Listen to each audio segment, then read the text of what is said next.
રાજ્યમાં હાલમાં કેટલીક જગ્યાએ ચાંદીપુરમ વાયરસના કેસ જોવા મળી રહ્યા છે।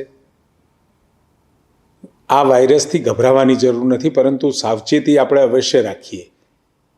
ચાંદીપુરા વાયરસ એ નવો વાયરસ નથી। 1965માં સૌ પ્રથમ મહારાષ્ટ્રમાં નોંધાયો હતો અને ગુજરાતમાં પણ દર વર્ષે આ વાયરસના કેસ નોંધાતા હોય છે।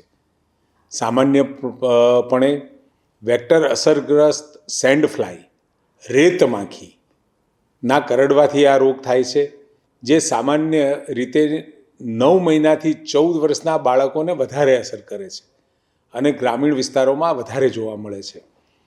જેના લક્ષણો હાઈ ગ્રેડ તાવ આવવો, ઉલટી, ઝાડા થવા, માથાનો દુખાવો અને ખાસ કરી ખેંચ આવવી એના મુખ્ય લક્ષણો છે।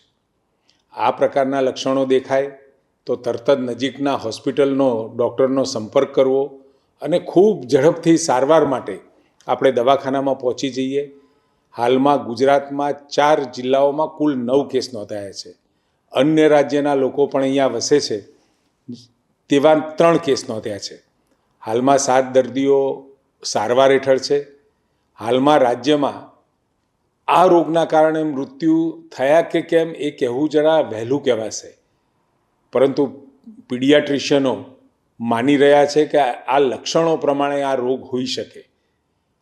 આ વાયરસની ચકાસણી માટે આપણે નમૂનાઓને પૂના ખાતે મોકલ્યા છે। એનો પરિણામ આવેથી આપણને ખબર પડશે કે આ જે રોગ છે ચાંદીપુરમ છે કે બીજું।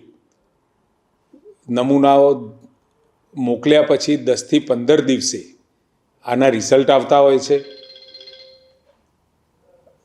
હાલ ચાંદીપુરાના સસ્પેક્ટેડ આ કેસ હોય એવું આપણને લાગી રહ્યું છે।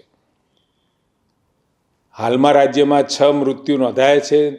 તે ચાંદીપુરમ સસ્પેક્ટેડ કહેવાય, જ્યાં સુધી કન્ફર્મ ન થાય ત્યાં સુધી।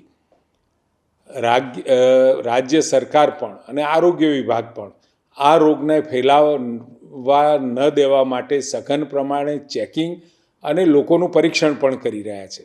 અત્યાર સુધીમાં 400થી વધુ ઘરોમાં અને 19,000 જેટલા લોકોનું આપણે સ્ક્રીનિંગ પર કરી ચૂક્યા છીએ।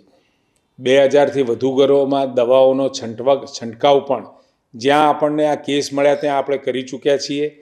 આ રોગ ચેપી બિલકુલ નથી, ગભરાવાની જરૂર નથી, પણ સાવચેતી આપણે અચૂક રાખીએ એવી આપ સૌને મારી વિનંતી છે।